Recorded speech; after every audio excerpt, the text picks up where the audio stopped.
The problem this evening is one which I hope that most of you will never be directly involved with. But during many years in which I have been a kind of last resort for troubled people, I've had much too frequent contact with this situation, and I think it's only fair that it should be reported and recorded and preserved for those who need it or have a mind to accept it. We all know that the human being is at great disadvantage in the presence of a mystery. We are able to handle the everyday occurrences with a certain amount of skill because we honestly believe that the adversaries that we face are known to us. We can measure our skill against theirs, and if need arises, we can run away and continue the struggle at some other time. But in a mystery, we are totally disoriented. The average person cannot function too much or too often in the presence of intangible factors. Even a little mystery arising in a family can prove to be most disorienting. Secrets are dangerous things because we have no way of fighting them. We have very little way of fighting gossips and poisoned pens and anonymous letters. They all involve certain elements of mystery. Things are intangible. We cannot face them and have it out. From the earliest time, man had more courage in the day than he had in the night. Even when he had his own private cave, this cave was a lot safer as far as he was concerned in the daylight than it was in darkness. After he built houses and put locks on his doors and barred his windows, he was still happier in the daytime than he was at night, because in night perhaps old boards would creak or something of that nature. Man became afraid again. In our modern scientific life, man is afraid once more because he is afraid of formulas which he cannot understand. He is afraid of tremendous energies which he cannot cope with. They are all mysteries to him. We are a little bit afraid of the minds of other people. We do not know what they are thinking about. We are afraid that they are perhaps planning some secret exploitation of our resources, whatever these things may be. Long ago, man passed through a terrible nightmare, a nightmare of secrets and of darkness and of magic, intensified by a great common belief in the power of evil. The demons lurked in darkness at old crossroads. The fear of spirit possession, the fear of excommunication, of bewitchment, and all these things weighed very heavily upon some of our ancestors. They really never knew how to cope with them. They died as much of terror as of the common ailments of the flesh. So when today we observe the long shadow of mystery reaching into our private lives, there is a certain anxiety. We are not able to cope with the problem effectively. And there are certain questions that I think we all must ask. It has been rather well established by ESP researchers that there are possibilities of a certain kind of clairvoyance The thought transference is very probably a reality and will sometime be standardized, or at least far better understood than it is now. We are more or less convinced that clairvoyance is within the reasonable probability of things, and many different extrasensory potentials are being experienced within ourselves.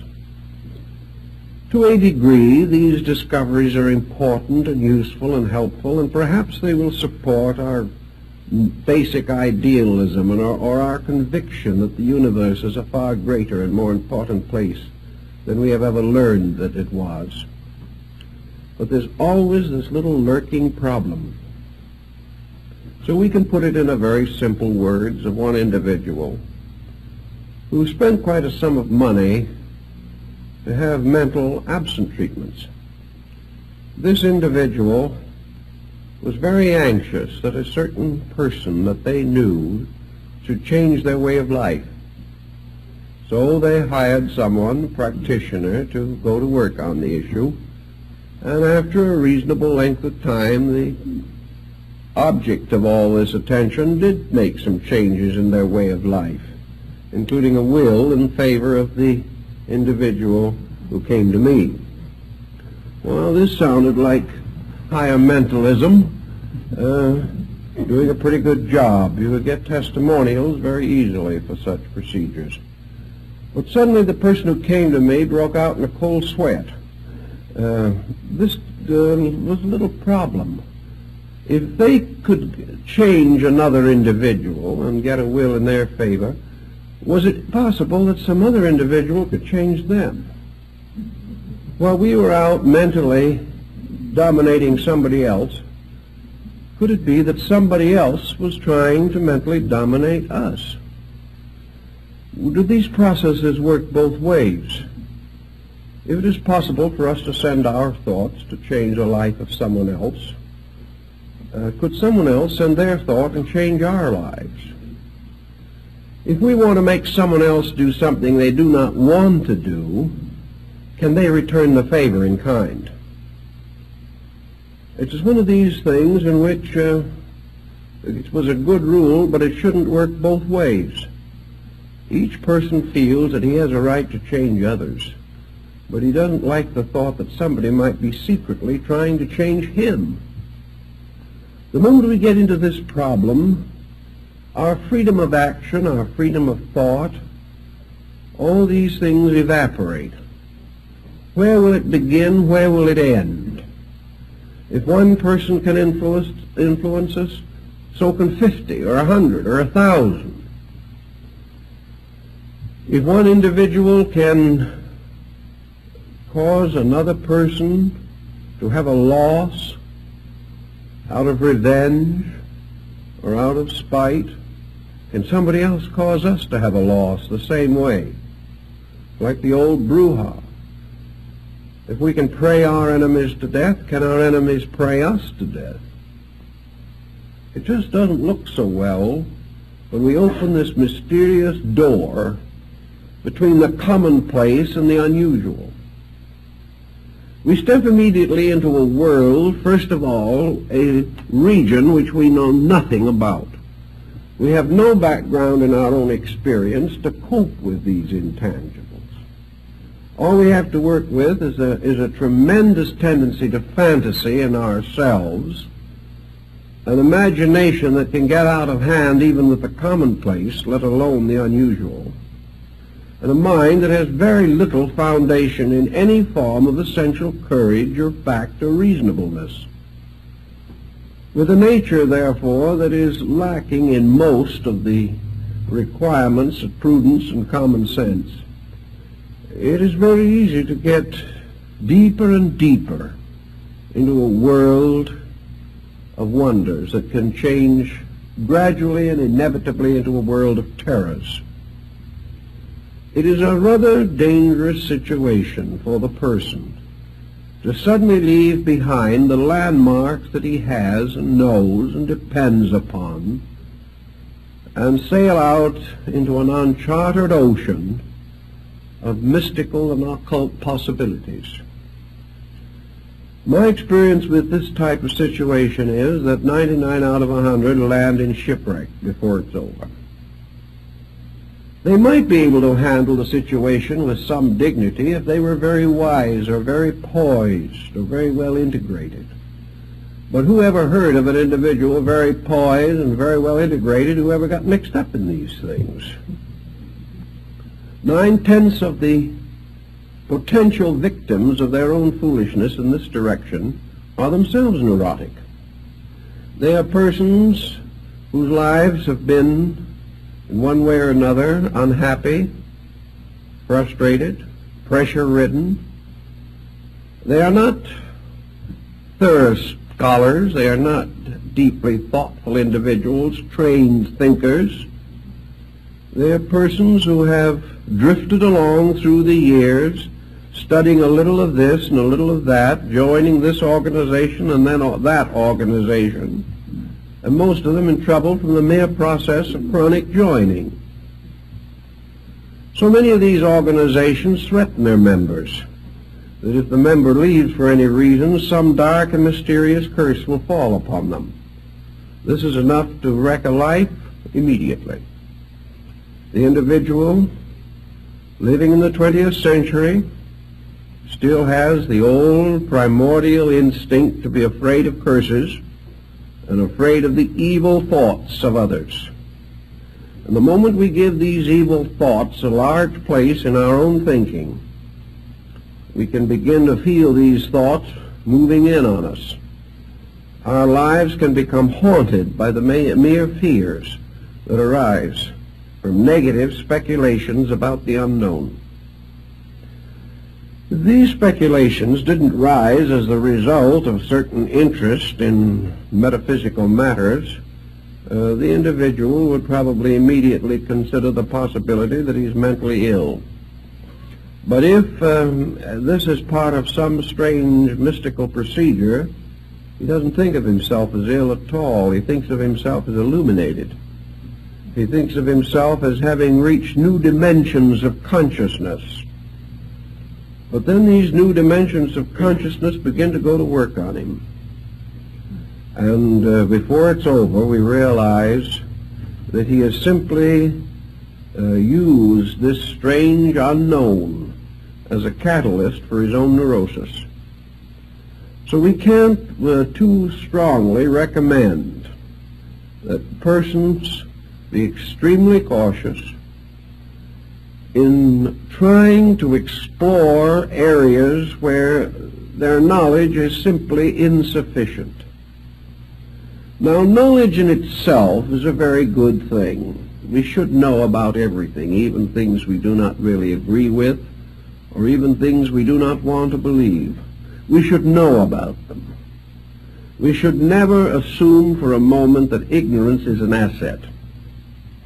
There's a great deal of difference, however, between understanding the theories and practices of certain beliefs and the effort to dabble with them ourselves.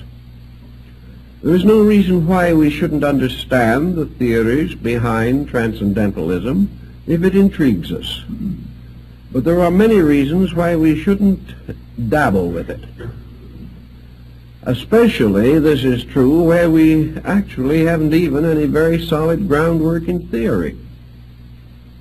It's one thing perhaps to make some modest experimentation after 20 years of careful study, in which we really have done our own study, not simply taken somebody else's word for it, read a few ancient books or modern reprints, but to approach these things haphazardly, in a strange, childlike faith that somehow we are going to be protected from our own foolishness.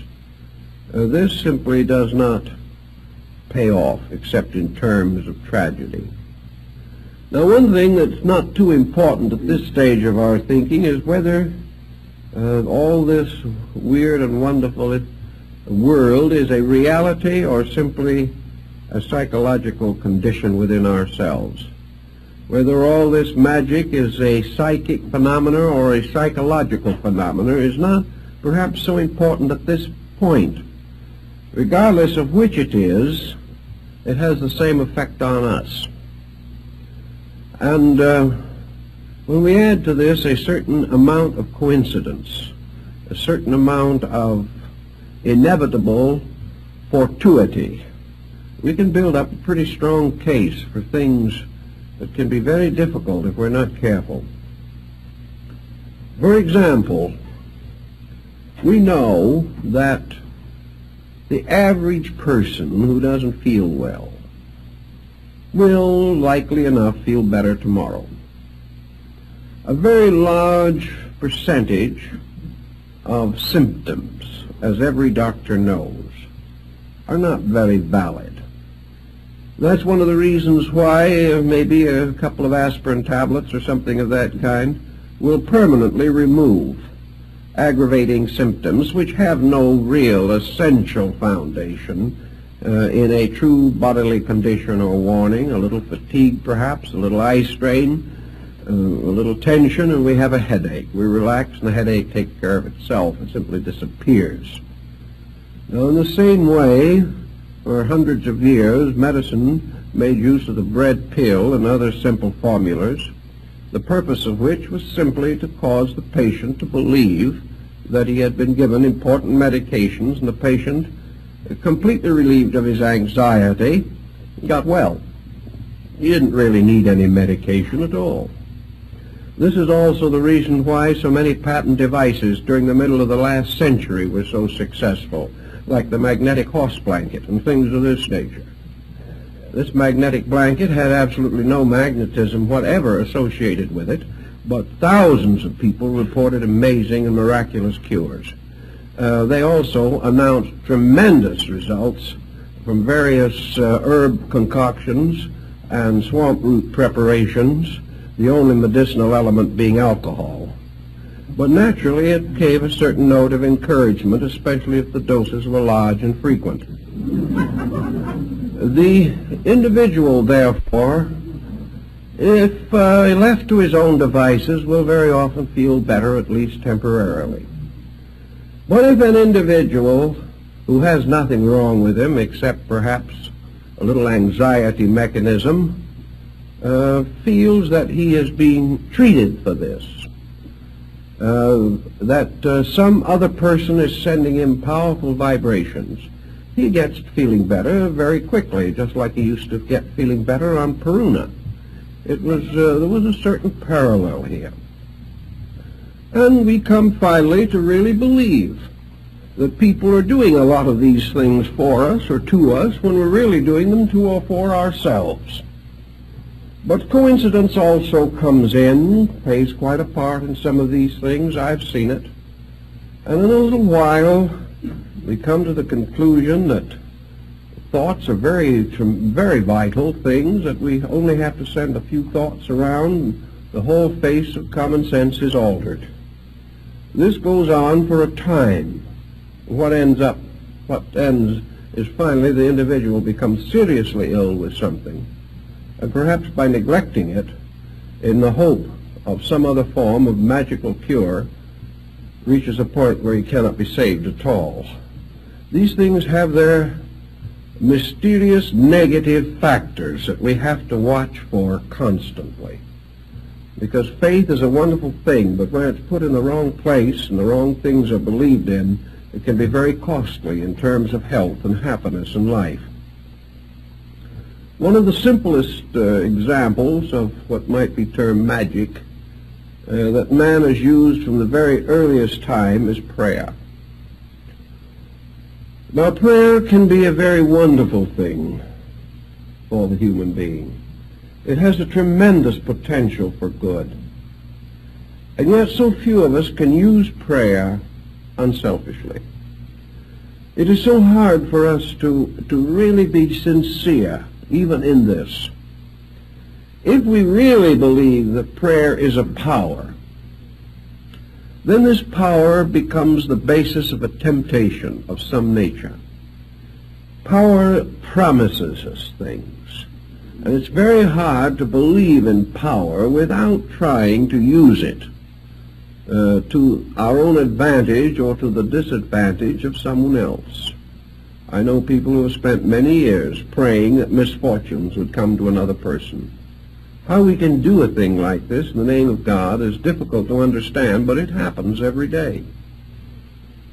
We also have a great number of prayers in which the individual is asking God to take care of things he should be taking care of himself, not waiting for the infinite to step in and correct a commonplace situation that we should all be able to handle. Therefore, we have prayer which essentially is a relationship with God, transformed into a kind of a basis of a new kind of old age pension or social security. Prayer becomes the basis of the gratification of very commonplace desires. We don't realize we're misusing it. We have the best intentions in the world. But when we start to pray that somebody else is going to let us foreclose a mortgage on them, we're in dangerous ground. We're in very dangerous ground. And when someone stands up and testifies that as a result of prayer they've doubled their income, there's just a little doubt as to whether this is what prayer was intended for. Whether we really have a right to assume that some spiritual force in nature, a force which has as its primary concern the achievement of ultimates, the great infinite patterns of things, should be supplicated every time we have a headache or every time we have an appetite or a desire which we feel needs gratification. This type of use seems to lead us away from the essential integrity of life. And when we pray that somebody else shall be over-influenced in some way or another, what about the other person? What about the individual who lost money so that our income could be doubled? Did the universe turn on him for our benefit? Was our prayer a means of dishonestly acquiring that which did not belong to us? Most people won't even bother to ask the question. They don't care how it's fulfilled as long as they get what they want. But can we assume that the universe operates this way? And if we're willing to assume this, what happens to our own relationship with every problem of existence? The moment we take the honesty out of the universe anywhere, we take it out everywhere. Either there are principles and rules in this world or there are not. And if there are rules, we cannot break them, and we shouldn't try. And if there are no rules, then our entire ethical life collapses and we have no hope or no reasonable expectation of any kind of good end or constructive purpose in our own existence. The old Greeks brought this question under consideration, and one of them asked Pythagoras how a man should pray. The old Greek replied, never pray for anything. Don't pray for the fulfillment of any desire, because if you pray hard enough, your desire may be fulfilled and may be the destruction of you. In other words, we all know what we want, but only heaven knows what we need. And where we begin to decide what we want and use various esoteric ways of getting what we want, we are defying that universal pattern which alone knows what we need. Therefore, it would appear that prayer has a function, it has a purpose, it has a reason. But that reason is not the fulfillment of commonplace desires. Prayer is a mystic relationship with life.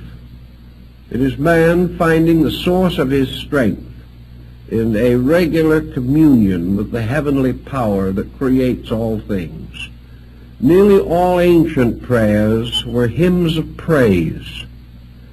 hymns of thankfulness and gratitude. It was very rare indeed to find in ancient or primitive prayers anyone asking for anything. It was the person simply stating in simple conviction his realization of the wonders of life, of the blessings he enjoyed, the wonderful privileges that he had. And he gave thanks to heaven for the sun and the moon and the earth and the seasons and the harvest. He was not asking, he was thanking. And prayers of this nature are pretty safe prayers because they do not involve any interference in the processes or order or reason of life itself. One thing I think is very important, whether it be in mentalism or in anything else, in prayer or anything that even seems to suggest a metaphysical factor anywhere in our action, and that is that whatever thought we think, whatever message we send, whatever prayer we say, that let us have at least one regulation on it, namely that it be beautiful. Let it always be good.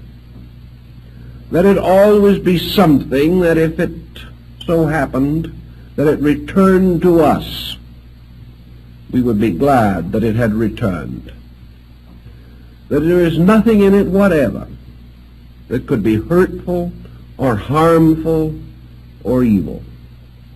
That we ask nothing of another person, exercise no influence over another person, except to bless them, to wish them well, and to hope them the strength to be themselves. Asking that they do nothing for us, or because we want them to, but asking only that they have the insight and the understanding to live true to their own highest principles. If we are very, very careful to keep ulteriourness out of our thinking, we do not have to live with the consequences of it sometime in the future. But just as we have taken every new and beautiful discovery that man has made and finally used it to hurt man, so even the most simple and beautiful and gracious thoughts that perhaps we start with all too often are twisted around to find some advantage for ourselves or disadvantage to others. In times of war, both armies pray for victory. This cannot be. In all the problems of life, we seek to call upon a divine aid for the advancement of some human concern. And this advancement is nearly always selfish. So another very safe rule in connection with all transcendentalism is to take the self out of it. I think this was the burden of Buddhism. Buddha, of course, lived in India. The Brahmins and Hindus of his time practiced magical rites. They called upon the gods, they invoked spirits, and they did many other things of this nature. Buddha warned against it, as also in Greece did Pythagoras. He warned against it on the ground that all of these rites and rituals had something to do with the gratification of man. That the individual wanted power, he wanted wealth, he wanted security. And even when he, Faust-like, bound some elemental to his services, as in the old legends, it was always in order to gain some gratification for his own ambitions or desires. One of the ways to take the blackness out of magic is to take the selfishness out of it. And in the ancient religions there was a kind of wonderful divine magic, the magic of illumination, the magic of insight and enlightenment.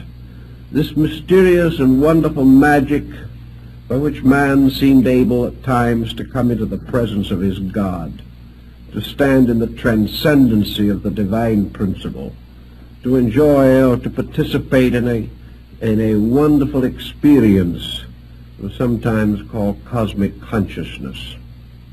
This kind of a diviner magic, in which self plays no part, is one, perhaps, a form of the transcendent which may be permissible. But the rule, I think, is safe to follow, is that man is in danger whenever he is selfish. And the greater the skill of his selfishness, the greater the danger he is in. And if he uses any esoteric or magical means to gratify selfishness, then he is definitely practicing black magic. And black magic is a magic that perhaps is not so black in itself as that it opens the individual to the blackness of fear, opens him finally to a strange abyss in which he is captured in the very conspiracies which he would turn against others. There can be no ultimate security in anything that is essentially selfish. So when we pray, let us pray as selfless beings, praying for the common good, not even trying to define what that good is, but perhaps building into the concept of our prayer, our meditation, our contemplation, whatever it may be, that wonderful saying, a wonderful statement that seems to be so protective of all good. When turning to God in communion and asking anything of the divine, let us always include that thought, not my will, but thine be done. As long as we do not force will, as long as we do not impose our will upon purpose, as long as we do not stand arrogantly, because our will indicates our conviction that we know and we do not know, as long as we are not arrogant, much will be forgiven us. But in our arrogance, we pitch ourselves into adversity. Always, therefore, our own purposes, our will, our appetites, our instincts, our ambitions must be subservient to the great cycle of laws under which we exist. Man lives in a universe of cause and effect, under the great laws of causality and alternation and harmony and rhythm. Man should not under any condition build into his life any concept which would inspire him to violate law. He should not set himself against natural law. He should ask for nothing that he is not able to earn. And he should in no way attempt to force any condition in nature by which he attempts to evade that which is his natural and proper destiny. If man must pray for something, as Buddha points out, let him pray for enlightenment. Let him pray that the only desire that is desirable is the desire for truth itself. Not the truth we want, but the truth that is. Not the truth we prattle about day by day, but the truth of those infinite principles which we can only dimly comprehend. We may not know what the truth is of a situation, but we have the right to inwardly pray that that truth shall reveal itself according to its own purposes, whether those purposes help us or not, whether they fulfill any desire of ours or perhaps go entirely contrary to our wishes. The thing is, what is the truth? And whatever that truth is, with that we must live. And we must hope that in the face of truth we will have the courage to live according to it, and not according to any compromise that may arise in our own nature. From the dawn of our history, men have struggled to dominate each other, to take away the works and profits of other men. They have conquered nations and spoiled and pillaged the earth. Everywhere the individual, he tries to use strength to dominate the lives of others. By means of strength, by intimidation, by fear, by outnumbering or outwitting, the individual has tried to deprive others of their natural rights. Out of this procedure has come the entire tragedy of civilization, a tragedy which continues today as it has from the beginning. And we cannot assume that any mysterious power which man may develop shall be considered as different from any material power by which an individual seeks to gain advantage over another. There is no difference except perhaps in the detailed construction of the instrument. But whether we try to take a man's goods from him with a gun or with a thought, we have committed precisely the same offense. Whenever we try to over-influence him, we are doing the same thing that we would in any action or procedure in which we lure another person into an unfavorable situation in order to cheat him, betray him, or deprive him of something. In fact, as we study the situation more carefully, we realize that just as our actions have their rewards according to their motivations and their values, that the perversion of wisdom, the perversion of insight, the perversion of spiritual resource is perhaps one of the greater crimes and carries with it one of nature's heaviest penalties. Actually, we are far worse off as living beings if we steal from a man by influencing his mind than we are if we break into his house at night and rob him of his goods. We have committed a different kind of offense. In robbery, we have used common means. Perhaps the man was careless and didn't close his doors properly. Perhaps also we were using the ignorance of our own lives in which we didn't really know any better. But where we use anything that has to do with sacred matters, anything that has to do with the immediate presence of the divine in any of its aspects, we are committing a peculiar and terrible evil. Therefore, to pervert the mystical powers of meditation, concentration, and prayer, such perversion carries a far heavier penalty than that of physical robbery. We have now created a situation which has gone into our psychic entity. We have dabbled with something which can destroy life and reason in every part of our natures. Therefore, we must be extremely slow and cautious in this type of thing.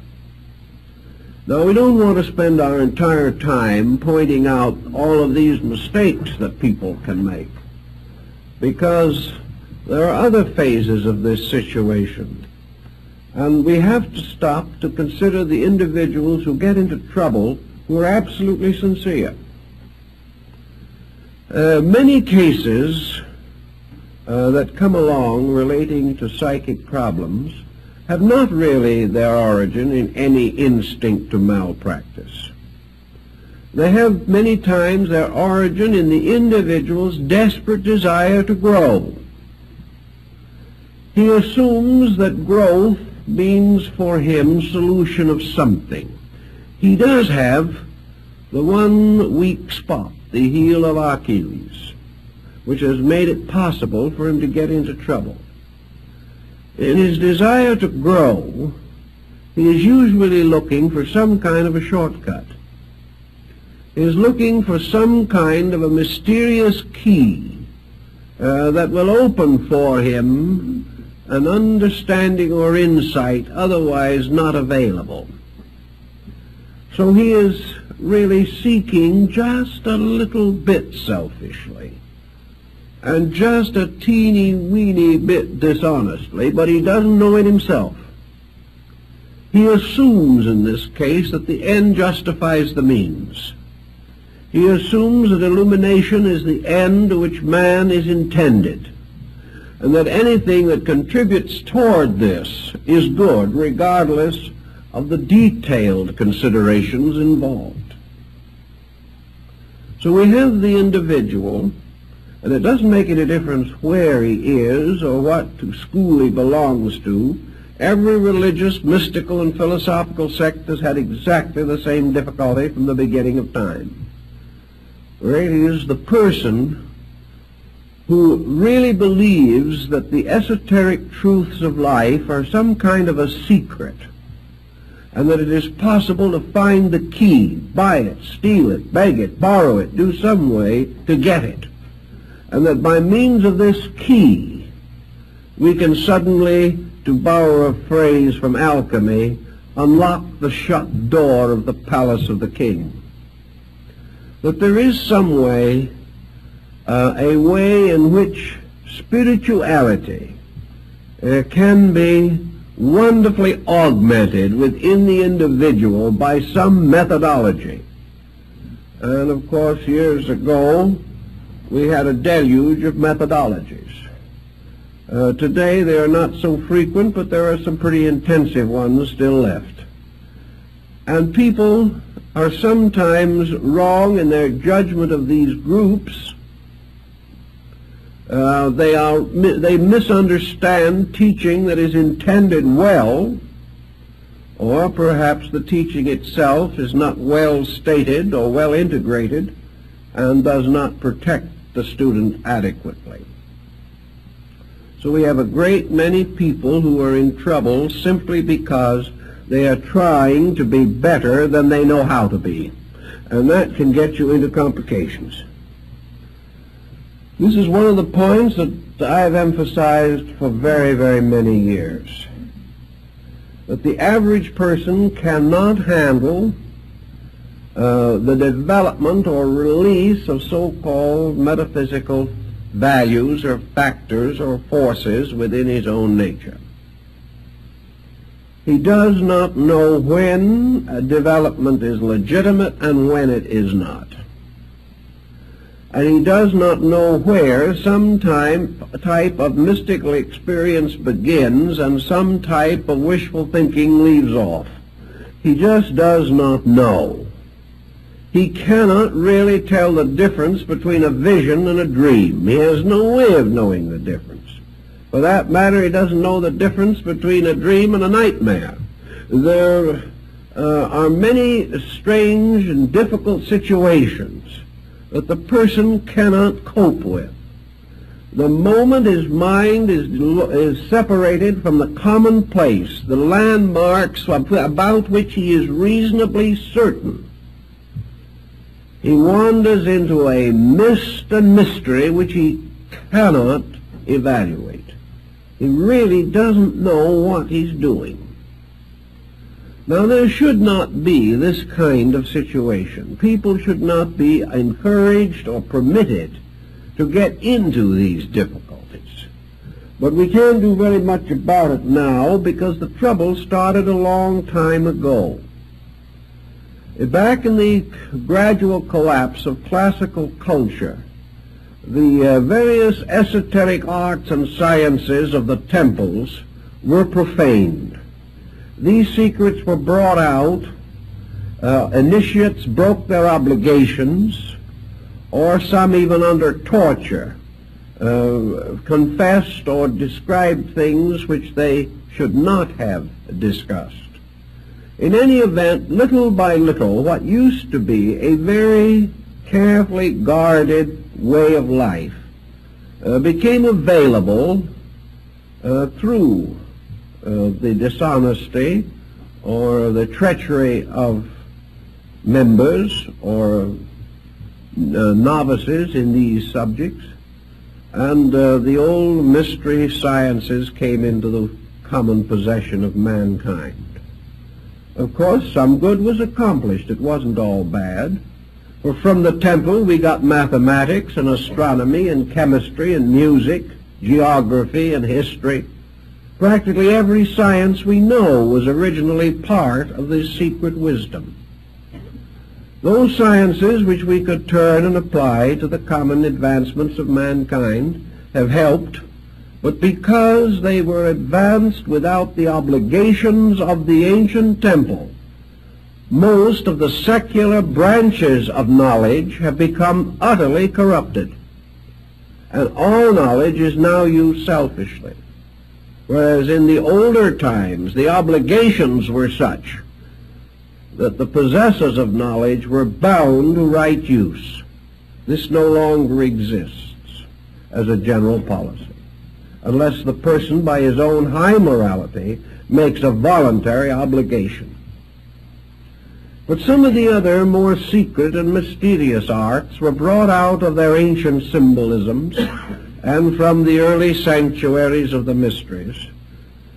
Pandora's box was opened.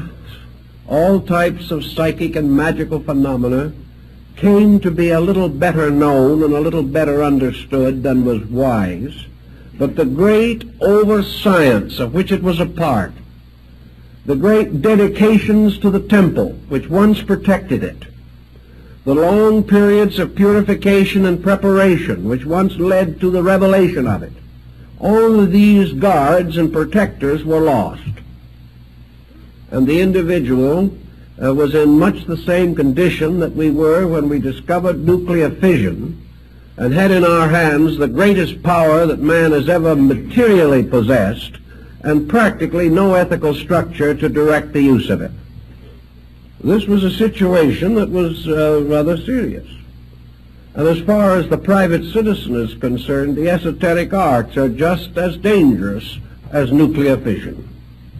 He can get himself into a private dilemma just as easily as the world could be forced into a dilemma by an atomic war.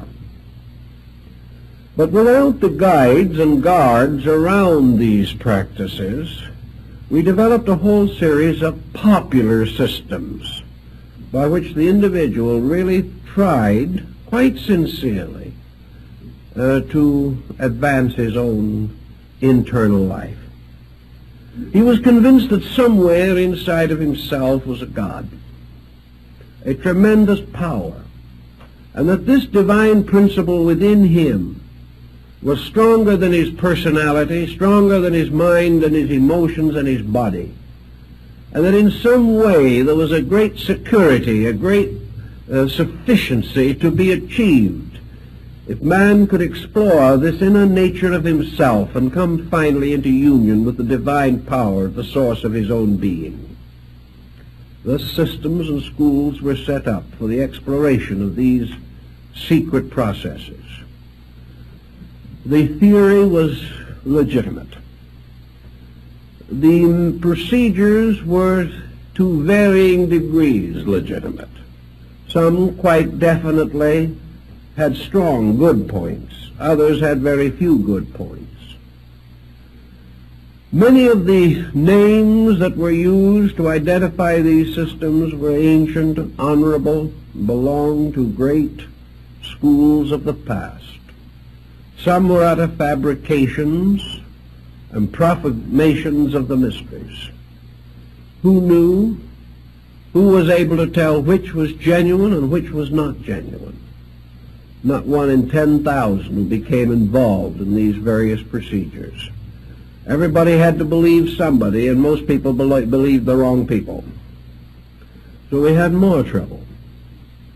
Trouble because of sincerity, finally, but trouble because sincerity was not very smart, not very wise in its attitude toward these matters. Every day, whenever a new system comes along, there's somebody who jumps into it gets himself into trouble, and gives the whole theory a bad name. Always the same problem is involved. Every great system of enlightenment the world has ever known has accepted the essential inevitability of universal law.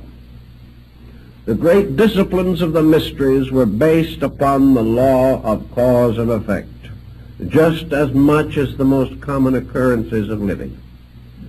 And all of the great steps and stages of the development of man's inner life, these degrees of development were the results or effects of causes, and the causes had to be right, and they had to be exact, and they had to be complete, or the effects would not be what was required or expected or hoped for. So in the whole theory of man's spiritual growth, all growth arose from the unfoldment of personal integrity. The beginning of all mystical discipline was the purification of the individual's life. Purification did not mean to imply that the individual could get nowhere unless he was spotless. Purification meant that the search for reality had to be genuine. It had to be real. It had to represent a dedication to principle. It certainly had to mean that the common difficulties which beset us have to be met and understood and fulfilled according to the workings of law. So we have today a great many people who are trying desperately to develop certain extrasensory perceptions. Most of them get in trouble. They get in trouble for many reasons. First, because they do not understand how to develop anything. They have to hope. They have to pray.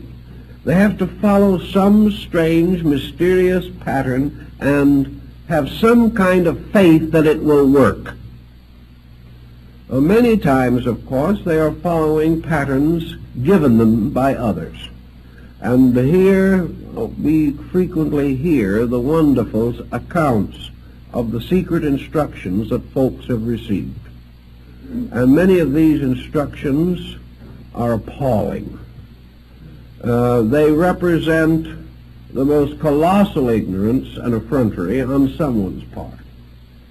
I've checked a great many of these wonderful revelations of how to develop extrasensory powers, how to become an adept in 5 or 10 lessons, how to look through solid walls and see what's going on the other side, how to multiply the family fortune, make friends, influence people, dominate situations, almost anything you want.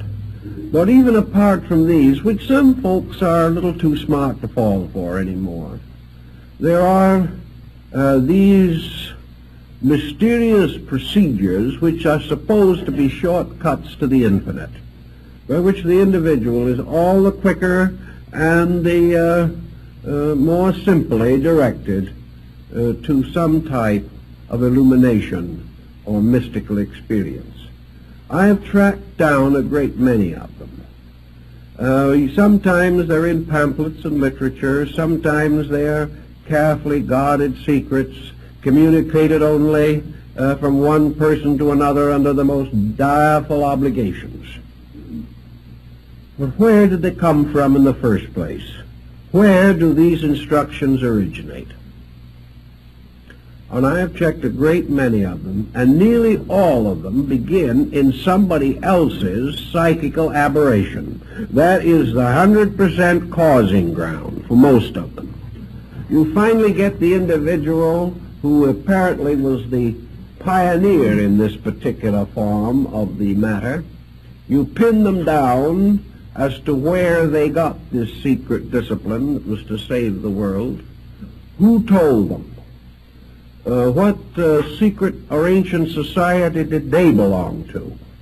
Where was the line of descent on this knowledge? Where did the information come from? In almost every instance, this information was something that had been given to them in a dream, in a nightmare, in a bad moment of some kind. Often it was nothing but a slightly twisted paraphrase of something they had read. But they hadn't consciously taken this thing they had read and passed it on as their own. They really hadn't. But they had been reading about it for some time, and one night they dreamt about it. And it got a few extra flourishes in the processes of the dream, and the next morning a new religion was born. And this is how it started. And people, quite convinced of the sincerity of the source, and the person at the beginning probably actually rather sincere. Everybody in trouble within 6 months. Because the situation was not bona fide, there was nothing. The only way in which the individual could get anywhere with the instructions he was receiving was to develop so powerful an imagination that he had hallucinations of progress relating to himself. He could imagine himself to be illuminated. In fact, if he was real good at it, he could have a dream somewhere also, in which the cosmos opened up and he found himself seated in the midst of the infinite. But the whole thing ended up in a dream. It ended up in a strange, negative, psychic situation. Well, you can say if it made the person happy and didn't do anybody else any harm, and everyone seemed to be getting along a little better than they had before, why upset the apple cart? If that's what they want to believe, we live in a land where you can believe almost anything you want, why not let them go on believing? Well, if it went along nicely like this and everything remained happy, that wouldn't be perhaps so bad a situation. But it never goes that way. In a very short time, the false doctrines, the false ideas, the stupid situations that arise begin to create complications. The individual who thinks he is illumined insists on illuminating other people. He doesn't know much himself, and by the time it passes on to a number of others, it's worse than when he got it. He begins to have pre-warning of various events. He frightens people to death. He has visions of what is going to happen to the universe, the political system, and the neighborhood. This becomes very complicated. And also, little by little, he becomes a metaphysical aristocrat on his own part. There is this note of infallibility about him. After he's had this a little while, he loses his family, his relatives, and his friends, who cannot put up with this concept of an infallible person who is making as many mistakes as he ever made, but isn't admitting them anymore.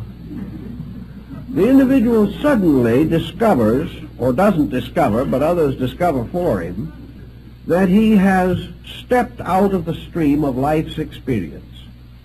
He has new and fancy meanings for everything that happens. These meanings are no longer of any use to him in helping him to grow. As one individual told me, he said, "Why should I experience how to grow? I've already reached perfection." It's a marvelous way to feel about things. But as far as this person was concerned, they were the only one who had the slightest suspicion that they had reached perfection. This same person who was perfect was the same grand old gossip they'd ever been. This person had the same antagonisms, the same prejudices, the same fanaticisms that they had always had. Their temper was just as bad as ever. The only difference is that they had the same faults, but now they were blind to them, and this is no improvement. Or, as one individual explained to me, who had a certain rather bad dispositional problem that they had worked with for a number of years before they had become illuminated, I asked them how they were getting along with this old problem that they had been fighting with for years, and they looked at me rather scornfully and assured me that a nasty temper was one of the proofs of advancement. How foolish can you get? And they believed it. Little by little, all perspective was gone. Now, this isn't helpful. The individual keeps on going along this way until a situation arises in which they come face to face with an emergency in which the only solution would lie in the fact they were what they thought they were. That they did possess sufficient insight and understanding to solve a major issue. When this emergency arises, the issue is not solved because they haven't what it takes to solve it. Sometimes there is a very bitter disillusionment. It's a horrible thing to suddenly wake up and realize you've been studying for 20 years something that isn't so. Very discouraging. Also, that in the moment when all these things were supposed to produce their miracles, nothing happened. There are these bitter and painful experiences. And we see that the person who starts off on one of these tangents never knows where he's going to end. Unfortunately, too many of them end with mental breakdowns. They become so involved, so tied up, they can't possibly solve the situation. Another painful interlude that most of these persons come in contact with is the fact that they are so right and nobody else sees it. This is very unfortunate. They know that they are creatures of destiny, but the world won't accept them. Under such pressure as this, they become antisocial, turn against the world. They feel that they are being persecuted simply because they're not agreed with. This can get to be a very serious source of mental and emotional stress. Almost everything that arises from these false, basic attitudes become in turn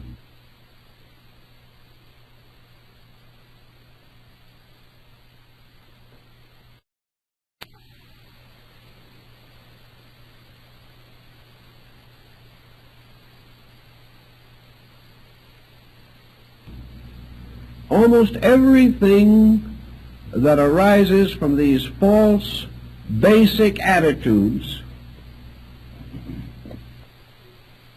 taking the life away from the simple dignities, the simple humanities that make things valuable. If, therefore, you are not careful, you can get into trouble.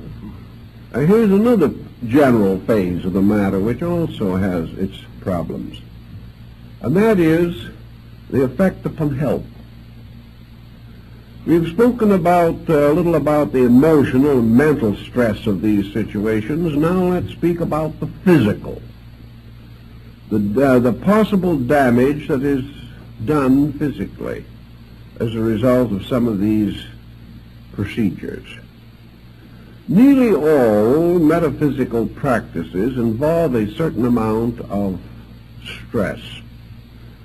They create various kinds of fixed tensions of one kind or another. Most forms of concentration will do this in time. The individual, whether he realizes it or not, subjects his nervous system, particularly the autonomic system, to a tremendous amount of stress. The moment the confusion is set up in our relationships with life, the nervous system begins to flutter. Because the nervous system is very close to fear, anxiety, uncertainty, unreasonable hope, and the ups and downs of 1 minute of despair and the next minute of exaltation, the individual believing everything one moment and nothing the next moment, more or less disoriented much of the time, and becoming more and more hypersensitive, more and more defensive, because he is increasingly misunderstood by everybody else. Little by little his life becomes miserable, unhappy, unadjusted, tension-ridden, stress-torn. And in a very reasonable length of time, the physical situation begins to reveal itself. It is very hard for the person to be under fear, anxiety, or intense imagination without punishing the bodily structure too much. So these people begin to experience lack of normal body functions. Respiration may become erratic. Various forms of tachycardia may develop. Elimination may get very bad. And most of all, we have the person who develops what I have often referred to as psychic flutters. This is an ailment in itself which is almost uniquely due to psychosomatic symbolism. It is the gradual development within the personality of strange, unexplainable miseries, as we used to call them, particularly in the Deep South. They were often referred to as miseries, sometimes a little further north as agonies.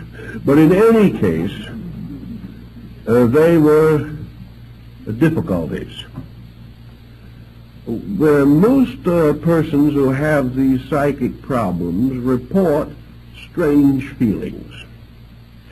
They report motions moving inside of them, something like nerve filaments crawling under the skin. They describe something resembling the grand symbolism of the menopause. Almost any mysterious, eccentric, uncomfortable, distressing feeling. They will have all the cold chills and hot flashes there are in the book.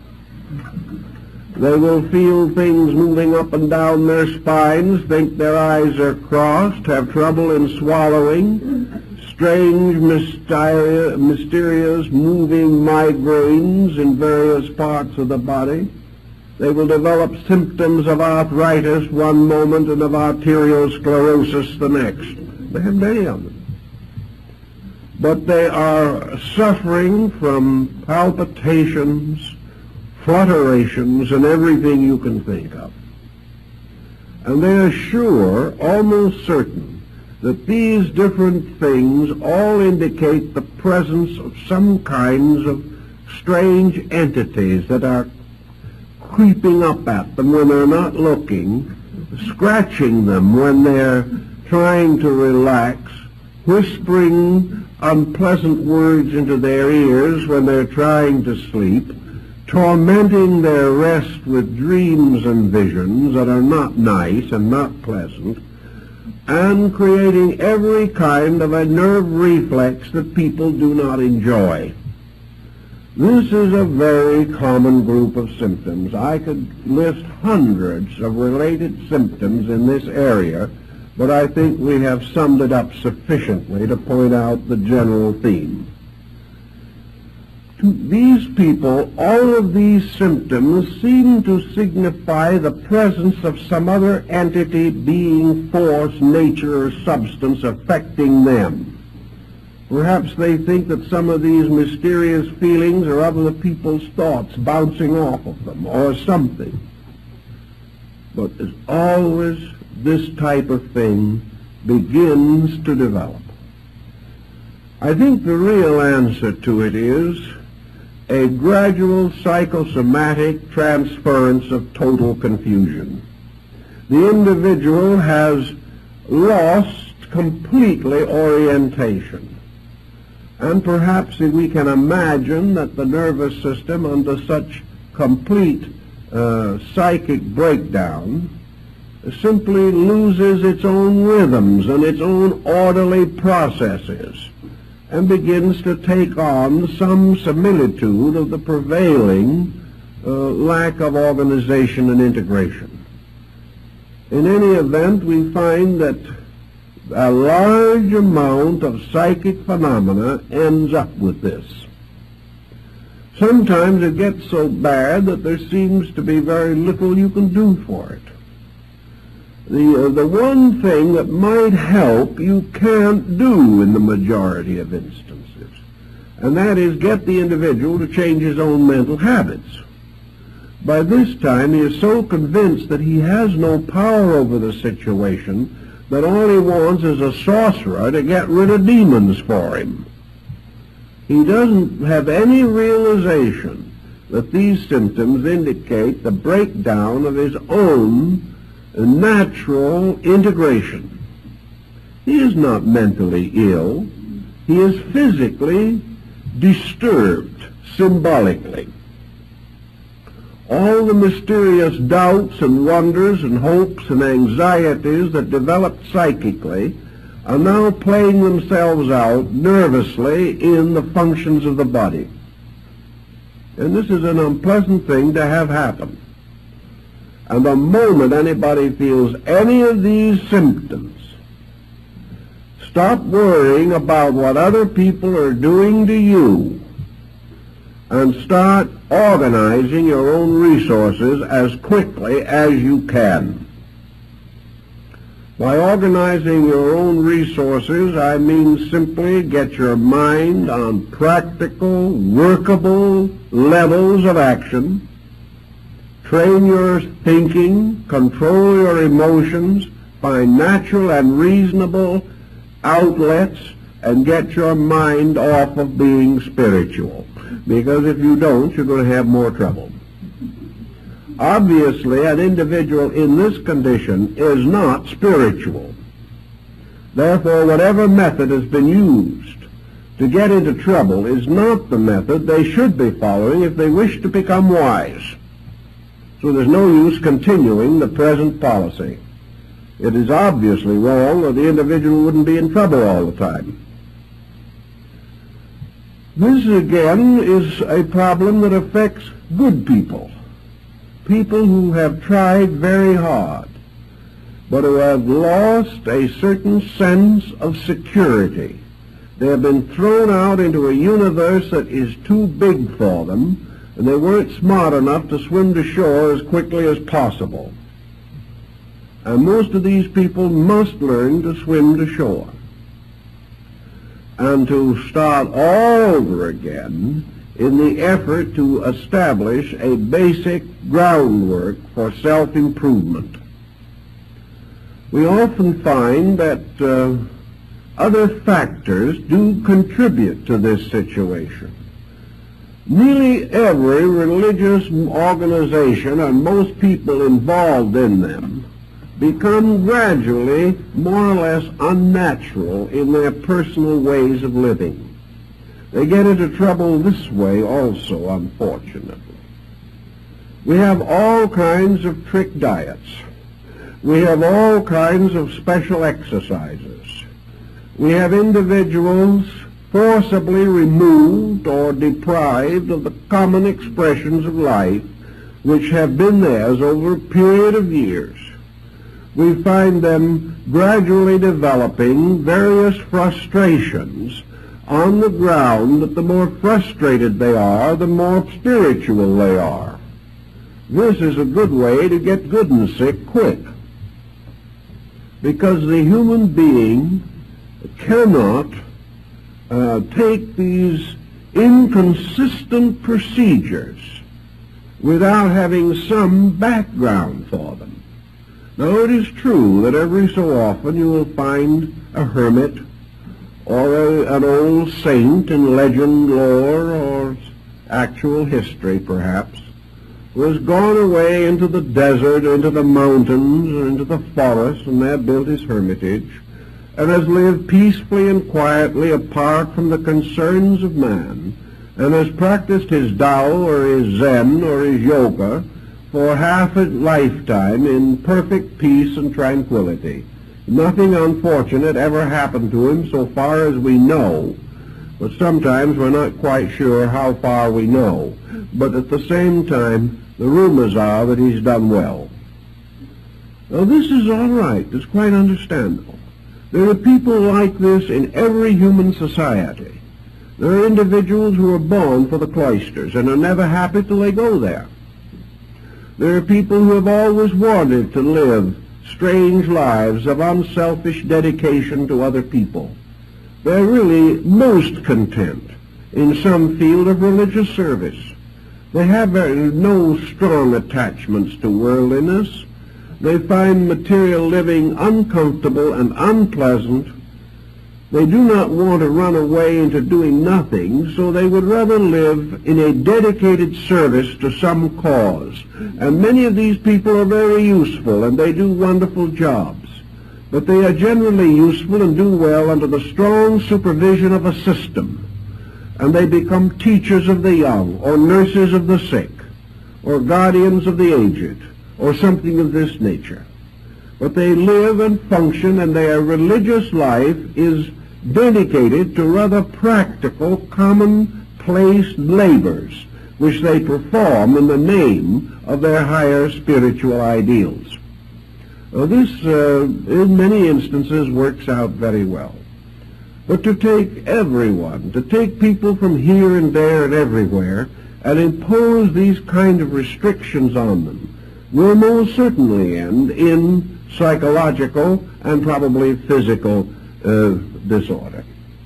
These people are not so constituted that such a program is reasonable or practical for them. This is what happened in the development of Buddhism, where the southern school divided from the northern school. The southern school taught distinctly and definitely that there was only one way to achieve illumination, and that was to leave the world completely, utterly, and immediately, and never come back again. To turn from the common life to the robe, to give up every possession, to give up every attachment, to give up every worldly attitude and even every worldly responsibility, and go out with a begging bowl and one small square of cloth, and keep on wandering and meditating until consciousness or death ended the procedure. This was not, however, the Buddhism that gradually unfolded the great arts, the great cultures, the great mystics and idealists of the Mahayana system. Man gradually came to realize that somehow the great spiritual truths had to be brought within the range of his common life.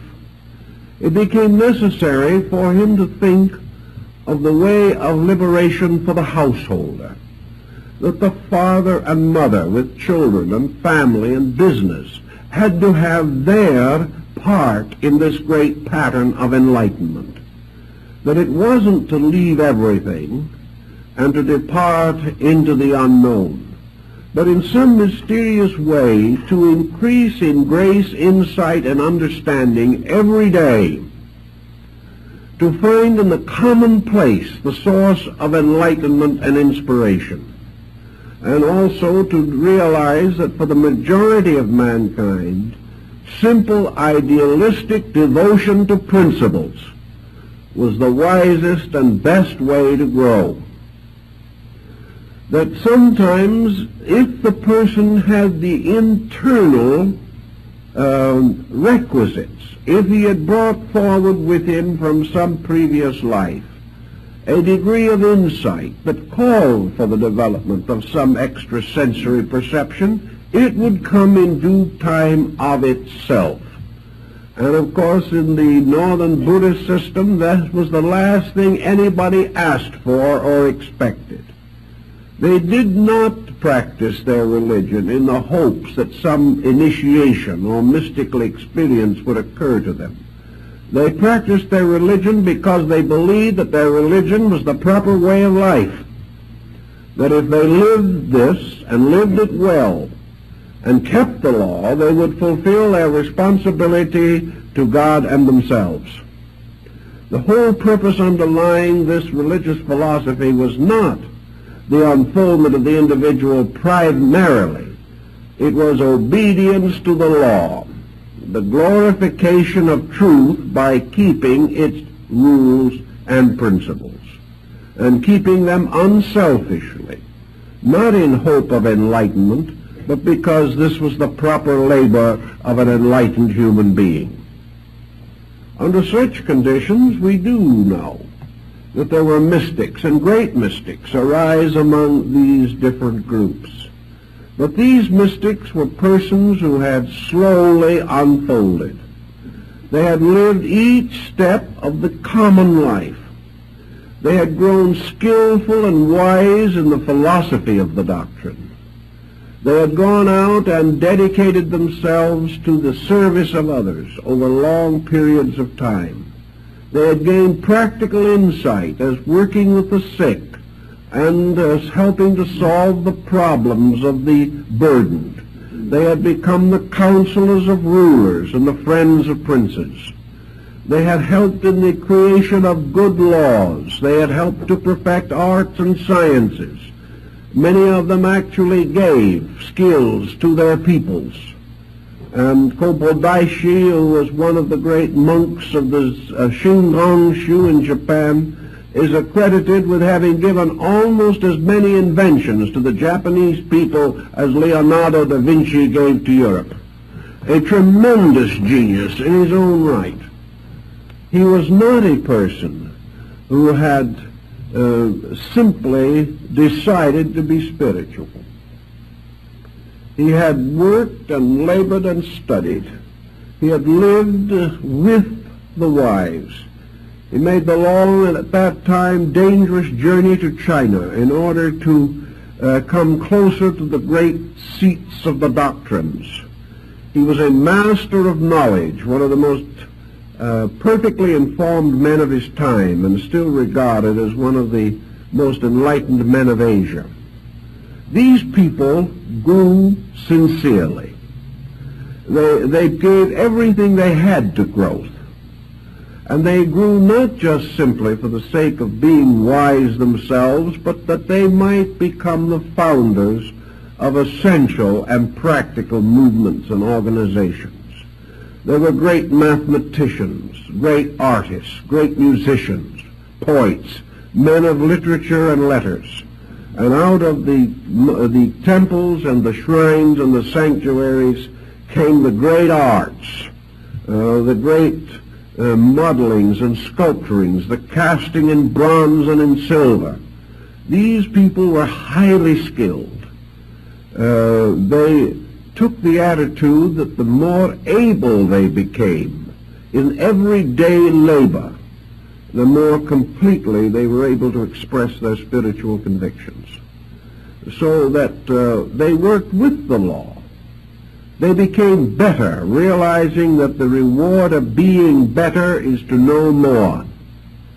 The reward of greater daily virtue is enlightenment. That there are really no tricks in this thing at all. By the time they reached the point, as in Zenshu or in the Shingon-shu or Tendai-shu, where certain esoteric disciplines were recommended or given to them by their teachers, these disciples were so well grounded in every principle of ethics, in their knowledge of the universal structure and the operations of all the laws of nature, that it would be virtually impossible for them to make a mistake. They had all the groundwork in, all the principles thoroughly established. Usually in Zen, not much of an esoteric nature was divulged under 20 years of discipleship. And that discipleship was more rigorous than anything that we can imagine. It was constant self-analysis, the breaking down of every illusion and delusion in consciousness. And by the time the disciple was ready to go on, he had truly cleaned his own inner life. It was well disciplined and well ordered. People that have this degree of insight can probably be trusted, and you seldom if ever hear of anyone in this type of level of activity who ever perverted what he knew or contributed to the corruption of anyone else. These people knew, and they were able to use their knowledge wisely. What we are worried about constantly and stricken about so often is the dabbler, the one who really tries, but simply doesn't even have a comprehension of what he's trying. To him, a few lessons and a couple of books, and he's well on his way to nirvana. It just doesn't operate that way. This does not mean, however, that the individual cannot grow. He can grow continuously. But he has to grow with a dedication, not an enthusiasm alone.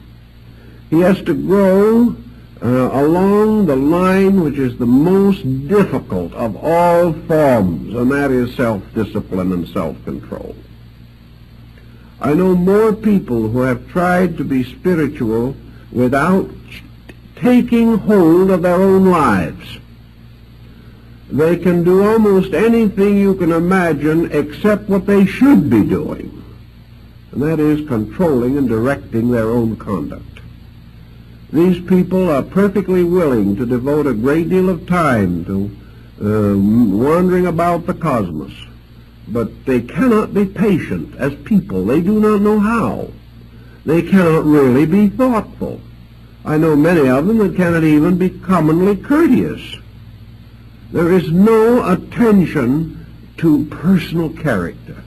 This is something to be left behind, to be hurdled, to be considered fit only for persons of less spiritual insight. There is no spiritual insight apart from character. There is no safe mystical experience apart from character. There is no possibility of man exploring the inner universe of value safely unless his own integrity is completely established. Any other course of procedure is bound to lead ultimately to difficulty.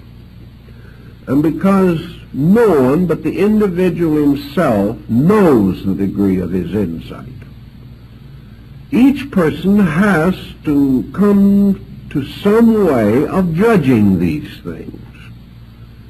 You cannot tell him that he isn't ready. He will keep on going around until he finds someone else who tells him he is ready. And this goes on because the person wants to believe that he's on the verge of enlightenment. He doesn't want to be told he hasn't started yet. So you can't convince people against their will. And yet, because of this peculiar type of religious thinking that has developed, people just get themselves into trouble and have no way out. And by the time they realize the degree of their trouble, the very persons who got them into the trouble can't do a thing for them. So they wander about hoping for someone who can perform a miracle and rescue them from the dilemma into which they have gotten themselves. By this time, perhaps they do have a little experience. It will serve them in good stead in due time, but at the moment they're in a very uncomfortable state about the whole thing. So we can only profoundly warn the individual that when he starts dabbling with mysterious things, he must either have the consciousness to handle these things, or he should leave them alone. And no one who is frightened out of his wits by every psychic wind that blows is in a condition to handle the problem. No one who has to seek help is in a condition to handle it. Therefore, if this situation seems to be developing, there can be only one answer. Get out of it as quickly as you possibly can and get your feet back on the ground again. Use the simple ways. Realize that this whole problem of what you might term psychic involvement is only possible at all because basically the person is not capable of thinking with true wisdom. He isn't able to really think straight. Somewhere, weaknesses of his own have contributed to the fact that he was deceived or has deceived himself. It has to start with this. From that point on, all perspective can be lost, and the situation can just be a long, terrible hurt with no really, apparently, satisfactory explanation. But in the beginning, the person had to be foolish. And the only answer is to stop being foolish as quickly as you can. There are ways in which some damage in this area can be rescued, or the individual can be pulled out of his problem. We realize that as the problem gets worse, as the individual advances in some form of psychic persecution, which is more and more difficult for him to get off of his own mind, he is inevitably becoming neurotic. He is becoming fear-ridden. Even if he hasn't reached a degree of hallucination, it may come any moment. He is certainly actually frightened. He is living in fear. The whole thing has become a phobia. And this phobia is nursed. Fear is nursed by fear. The more he worries about his fears, the more he thinks about his fears, the more he waits for new symptoms to appear, the more frightened he will become. And if this goes on, especially if the individual is alone, perhaps living alone, where there is very little contact with other people, too much loneliness to begin with, which may have been a contributing cause in the first place, then this person must either make a valiant break with the situation where he finds himself, or he will not get out of the difficulty. And unfortunately, it is not a difficulty that will cure itself, nor will it get better unless something is done about it. Realizing, therefore, that as in the case of nearly all forms of neurosis, which may come from other causes, there is too much self-attention. The mind and emotions are focused upon the dilemmas of the self constantly. This means that little by little it becomes a 24-hour vigil of psychic self-defense against the unknown. The individual doesn't dare sleep. He doesn't dare do anything because of this constantly increasing pressure of fear. A pressure that is usually accompanied by psychosomatic symptoms that seem so real that there is no way apparently of explaining them except to assume that the psychic persecution is real itself. Under this combination we have a hard, vicious circle which is extremely difficult to break. The best way that we can solve it is by starting out with the assumption that a pattern is no stronger than its weakest link. The situation is a pattern. If we can break it somewhere, we perhaps can break it everywhere. If we can put new factors into the problem, or take old factors out of it, if we can shift the point of view, if we can change the psychic chemistry in some way, then the individual may be able to handle it himself from there on. So we have common things that we try to do to help people in this type of problem. We try to find out anything that they are doing that is unnatural, unreasonable, or likely to contribute to the trouble. If these people are starving themselves to death in the name of religion, we suggest a square meal, but that it be taken slowly, because otherwise they may have dyspepsia. If these individuals have been practicing some form of syncopated breathing or something of this nature, they must stop it, or the situation will not change.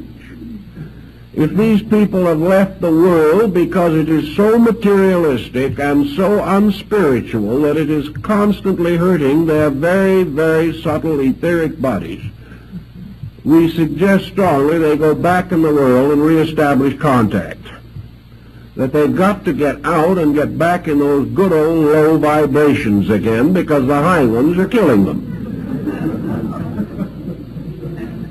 If these people have no interest in life whatsoever except waiting for the next psychic phenomena, we strongly recommend other interests. And we particularly recommend some form of activity which disciplines.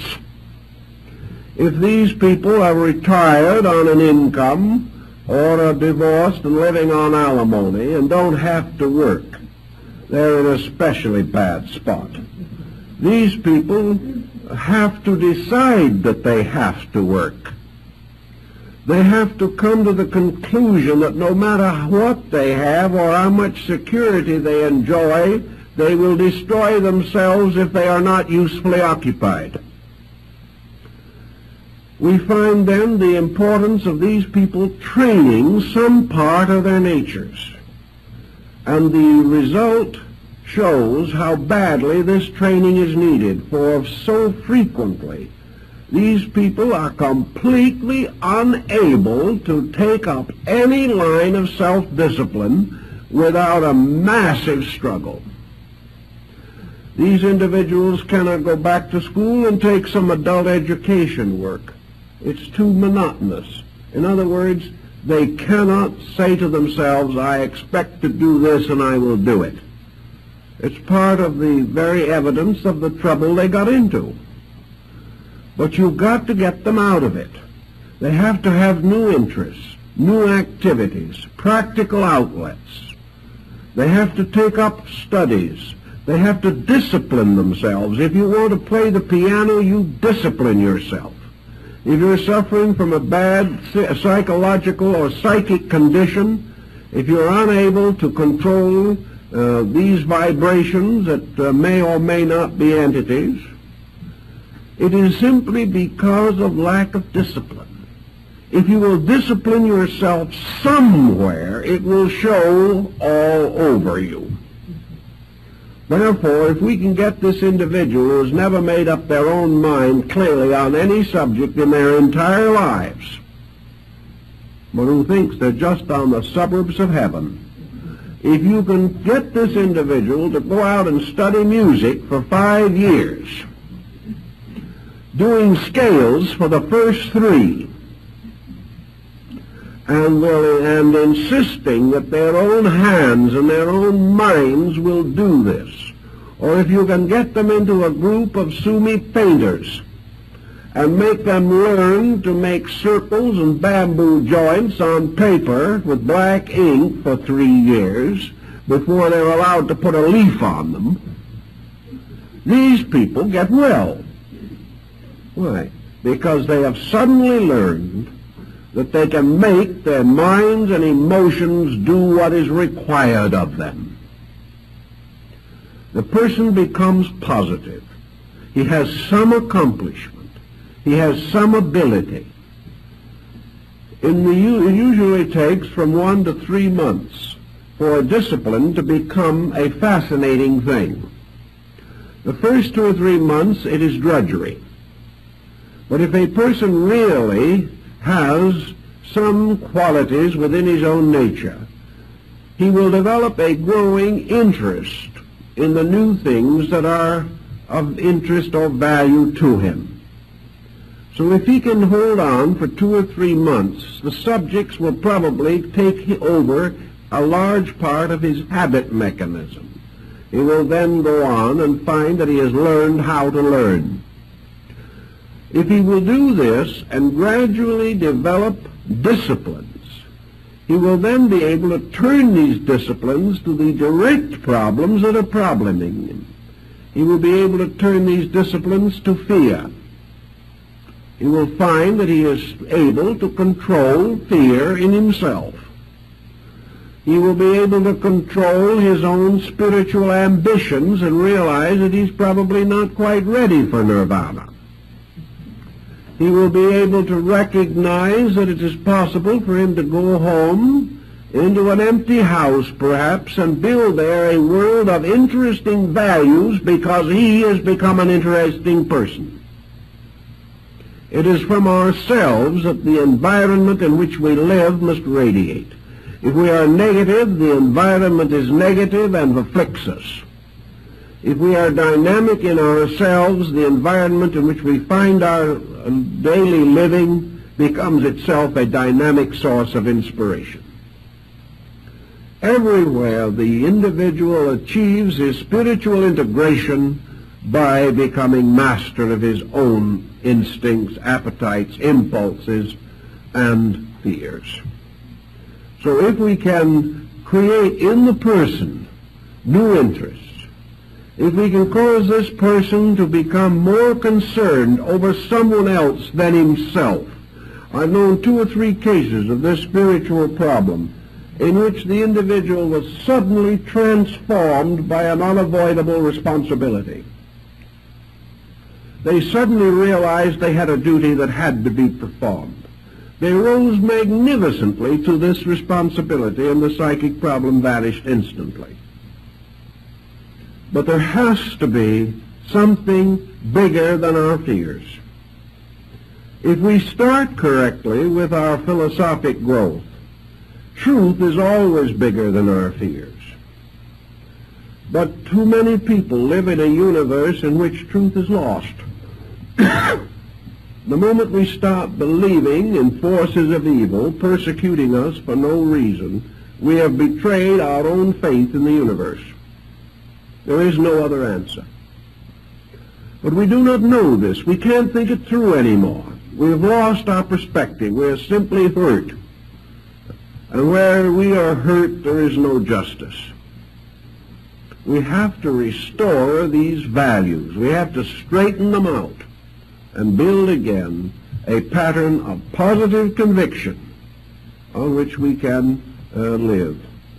If we can voluntarily reassume responsibilities that we have attempted to avoid, this will also help. It's like the young man who comes in to me and he says, I'm not getting any discipline at home. I'm now graduating from high school. I think the only thing for me to do is to commit myself to the Navy for 3 years and see what they can do with me. The man says, if I don't do this, I will never be able to discipline myself. So perhaps for this young man, the Navy is the perfect thing, because at least he will come out being able to say yes, sir, and no, sir, which is more than the average person can do. He will also know that when an order is given, he will obey, which the average child has not discovered. He also realizes that he's part of a team. And if he betrays the team, he is pretty much of a skunk. In civilian life, we don't know this. I have known several instances where young men have done this and have come back a credit to themselves and their families, who would otherwise have been on the street and probably in delinquency from lack of discipline and direction. So where we have a person who finds himself slipping into a negative psychic condition, we have the same thing. Put yourself under discipline. I doubt if the Navy would be interested, but there are other things you can do. You can create your own discipline. And you can say to yourselves, if I fail in this, then I know for certain just how weak I am and how far I am from the thing I think I am. Get these things very straight and very firm in ourselves, and we can generally defeat this psychic problem even after it settles in. But we can never defeat it by trying to use magic against magic.